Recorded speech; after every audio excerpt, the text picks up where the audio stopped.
Good morning, everybody. It's the Wake Up Crew. It's your boy Ray G, joined as always by my man Jay Rich to talk some NBA prop bets today here on Sunday, April the 17th. It is Easter Sunday for those of y'all that celebrate. I hope you enjoy the day with family and friends. This is brought to you by PRIZEPICKS, our sponsor of this show. So make sure you use that promo code.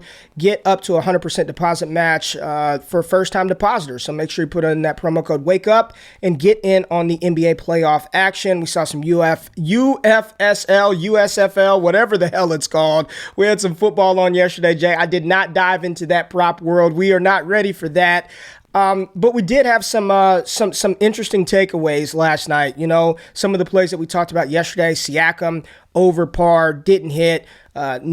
Joker over par, didn't hit.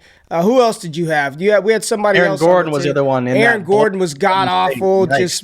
Just a blowout. But we did target Royce O'Neal, the gift that keeps giving. He did hit the under and continue to smash that under, as well as Tyrese Maxey's par that we both liked. He hit that on just points alone. I guess my big takeaways, man, I was watching that Golden State Denver game, and the position that they put Joker in, like they've got him on the perimeter. When they go Poole, Thompson, and Curry, he's going to get his points, man. But Golden State's good. They're good. And, you know, when you're looking at a par at 50, 51, he's damn near got to get a triple-double, which he's definitely capable of. But just moving forward, I think that's one I'm going to leave alone. Looking at the Minnesota game, Anthony Edwards is who you want. Him and Cat are just on a mission. I mean, the pace of that, I think those are the two of the fastest-paced teams in the NBA, and they had like 40 points apiece at the end of the first quarter. So moving forward, Ja Morant getting all the points in the paint, Anthony Edwards getting his confidence there, Cat playing like a man on a mission. I think from the Minnesota side, I know you weren't feeling D'Angelo Russell, and he did go under his player prop. I think it's the fast-paced game. It's conducive for Ja Morant. It's conducive for Dylan Brooks, also Karl Anthony Towns, and Anthony Edwards from a point standpoint. What did you kind of see yesterday that kind of has your antennas up moving forward? So another play that I was watching, if you guys remember, was actually Dwight Powell's points, and he did not disappoint. He went way under that number. And again, it's guys being able to make space for him and get him the ball. That didn't happen. On top of that, the matchup against Rudy Gobert, he got completely destroyed the whole game. And on the flip side of it, Donovan Mitchell, what do you have? 2 points in the first half and came back with 28 in the second half. He's a guy that you just don't necessarily want to bet the under against. He's significantly underpriced, and in the playoffs, he's a guy who takes a ton of shots. So if I was, bettors, I'd be looking at that number. If it's at 24, 25, it's one you're really going to want to consider. That game is, it's going to be interesting to see how they ultimately play with Clarkson. But for me, I just can't bet against Donovan Mitchell. I know people were talking a lot of smack in the first half, but in the second half, all bets are off, right? I'm looking more forward, I think, to the games today. I think they're just more exciting matchups. Like you said, a lot of blowouts. Toronto played like terrible again in game one of a series, which is nothing new for them, but we'll see. There's a lot of bets we like today, so I'm kind of excited to get through these and see what we get. I think, and real quick, Dallas, Jalen Brunson. I mean, Brunson is going to chuck. Without Luka Doncic in the lineup, Jalen Brunson is going to get his shots up. Definitely went over his, I think his points prop was 20.5, and he finished the game with 24 on inefficient shooting. So just some trends. Like, we're trying to pick up on trends moving forward, consolidated usage from some of these players. But we got a couple of plays that we like this evening, and we'll get into it right now. For all the high-flying action, take a step back and relax. It's time to count that money, the NBA props. No look any further. You know what time it is. Presented by PrizePicks, NBA props. Let's count that money, man. All right, Jay, let's I want to dive into the Chicago-Milwaukee game. I want to go there, and I want to talk about Zach LaVine because I am in on his three-point total. I believe it's at 2.5. And if you just look at what he's done over the last 5 games, it's not really indicative of what he's done versus Milwaukee. On the season versus Milwaukee, he's played him 4 times, and he has hit this number in all 4 matchups, going for 3, 4, 3, and 4 points. Milwaukee, one of the worst teams in the NBA against the three-point shooters, and one of the worst teams against shooting guard defense. with Giannis down low, with Brook Lopez back, it's going to be tough to get points down low for Chicago, and Zach LaVine has no problem chucking up the three. He's averaging almost 9 3-point attempts versus Milwaukee on the season, and he's getting about 36 minutes, and in the playoffs, I'm projecting 36, 38 minutes for Zach LaVine. So with him chucking as much as he does, with how bad Milwaukee is versus the three-point shooter, I think Zach LaVine has a really, really good shot to go over 2.5 3-pointers. I like the over Zach LaVine three-pointers made in this matchup. Yeah, man, you hit on all the big points, right? Milwaukee's probably going to be ahead in this game. They're heavy favorites. They're probably on sweep alert. And so Chicago's going to be playing from behind. They're going to have to chuck the ball up a lot, and that's conducive to Zach LaVine chucking a lot of threes. So I'm with you on this one. You already mentioned Milwaukee, one of the worst teams at allowing the three-point shot. When you got three big guys like they got, Bobby Portis, Giannis, Brook Lopez, and even Chris Middleton clogging the paint, it makes it difficult to get inside. And because of that, teams are forced to shoot the three outside. On top of that, Milwaukee does play at a fast pace. So I am with you on this one. I think that Zach LaVine over a 2.5 is a great spot to start for the props today at PrizePicks. Yep. Where are you going? Who do you like today? So today, I think I'm going to start with Atlanta, and I'm going to start with Kevin Huerter. And so I'm looking at his prop right now at 12.5 points. And the reason why is because it's a little bit lower than I expected it to come in at. He's hit it in 7 of his last 10 games. Like you see here, 3 of his last 5. And the way Miami likes to play defense is really clogging the paint, right? Now, we know Clint Capella is not going to be there, so they may be a little bit more spread out. But overall, what I've seen as far as a trend perspective, Kevin Huerter actually takes more shots, more three-pointers, and scores more points against Miami than against other defenses. And like I said, the big thing with Miami is they like to clog the paint. They don't like to let people get inside, and that's conducive to Kevin Huerter because they'll spread the ball out, they'll trap Trae Young, and Trae Young will get Kevin Huerter the ball. Another big point of emphasis is that Miami also turns the ball over a lot. They're 28th in turnover percentage, and Atlanta turns the ball over the least. So you think about from the second chance points perspective and turnovers and fast breaks, those are all things that are conducive to Kevin Huerter going over. His last game against Miami was a few days ago. He put up 15 points. We have him projected for 13.5, 14 points. So it's going to be close. Might be a bit of a sweat, but I really like this play for Huerter. I still think his number's a little bit low considering Capella's out. And so now he should have a couple extra shots a game. And if he's efficient enough, should be an easy over for Kevin Huerter in this one.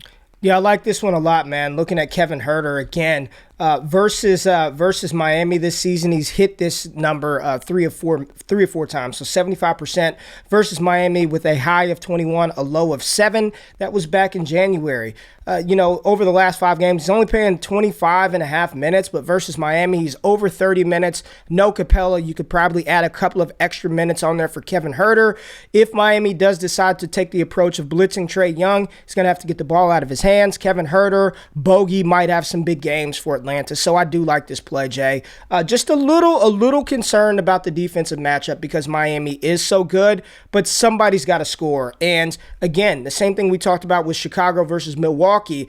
Miami, they're the favorites in this matchup to take down Atlanta. No Clint Capella. They may be playing from behind. Kevin Huerter can score from the outside and get to the cup. So 12.5 points. We are going back to the well. We rocked with him yesterday. He cashed out for us yesterday. Not yesterday. What was this? 2 days ago? 2 days ago. 2 days ago. But cashed point out. though, Ray. Bogey did have 25 points against Miami in 36 minutes on the 8th, with Huerter still going over at 15 points. Yep. Gary Trent put up 19, DeMar put up 26, Zach LaVine put up 28. So they allow a lot of points to shooting guards, especially shooters. I think this is a play that I really like, and we can definitely go over. But I think your point about Bogey, look for a 3-point ladder for Bogey because it could be there today. Yeah. All right, so for my next play, I'm going to go to the late slate, and I'm going to talk about Phoenix Suns shooting guard Devin Booker. Man, he's been on a tear. You see his average over the last 5 is 32.6 points. He has hit this 27.5 prop total in 9 of his last 10 games. And let me tell you right now, New Orleans is not good. They are not good, not a good defense, all right? Now, shooting guard defense, they're middle of the road, about 15th against shooting guards. But Devin Booker, he could score from inside outside. They are not a good 3-point defending team. And with Phoenix projected to win this one by 10.5, or at least favored by 10.5 in this matchup, Devin Booker should have every opportunity to cash his over in this matchup. We have him projected for 29.6 points with a 16% edge to the over on Devin Booker's prop. This is one, I'm not even joking, man. I could see PRIZEPICKS try to bump this one up to 28 and a half by the time tip-off starts. If Phoenix is going to do damage versus New Orleans, like they do pretty good against 8 and down low. So I think Devin Booker is going to continue to cook. So I like the over Devin Booker in this matchup versus New Orleans on the late night game. Yeah, man, I love that play. And to piggyback that, another one I'm on is actually Chris Paul's assist number. The line on the sportsbooks is actually 11.5. It's a little bit juiced to the under, and that's why I was fearful. But PrizePicks did us a favor. They dropped it down to 11. Now, the reason I wanted to bring this up is because over his last 10, Chris Paul's averaging 11.8 assists per game. And against New Orleans, Ray, he's averaging 16.5 assists per game. So, wow. Again, what do you want to believe? Do you want to believe the data? He's 7 of 10 in his last 10 going over this number. Like I mentioned, he's averaging 11.8.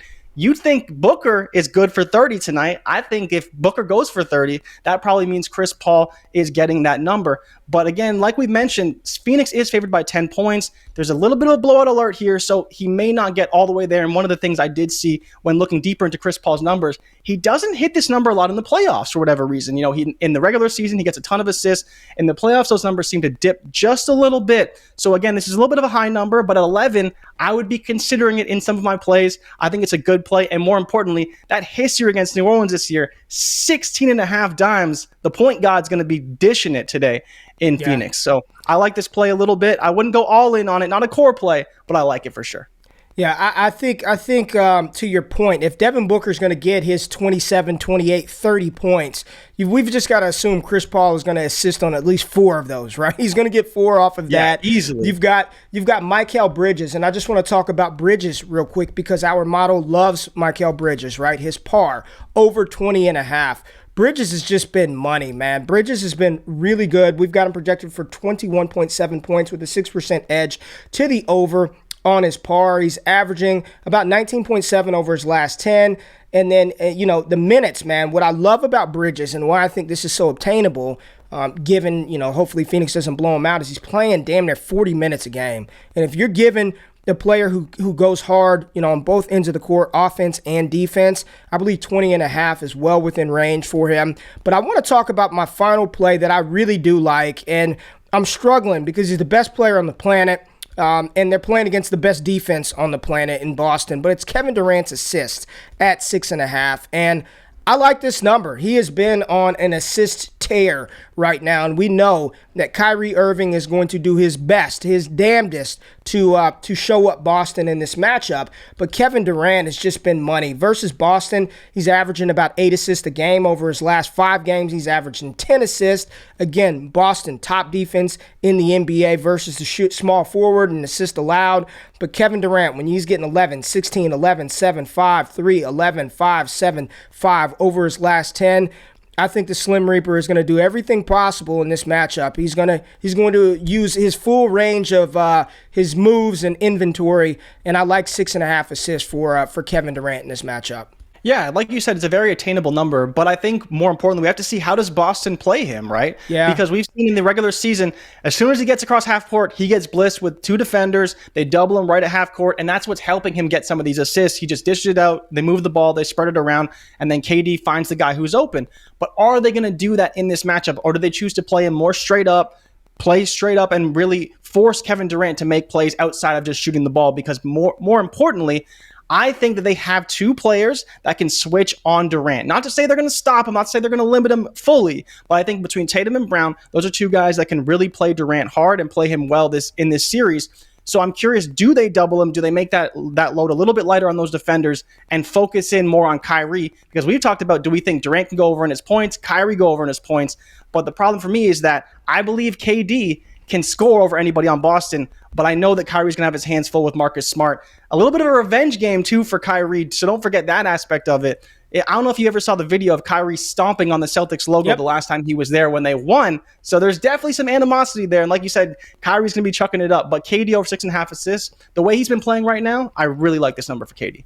Yeah, I like it a lot. So let's just go over our core 4 plays. Zach LaVine over 2.5 3-pointers. Kevin Huerter over 12.5 points. Devin Booker over 27.5 points. And Kevin Durant over 6.5 points. As always, if you tail these picks, give them hell. And if we fail, don't bail. We will be back with more data-driven analysis for tomorrow's NBA slate. We appreciate y'all tapping in. Hit subscribe, thumbs up, comment, engage with us, and we'll be back tomorrow. We out. Peace.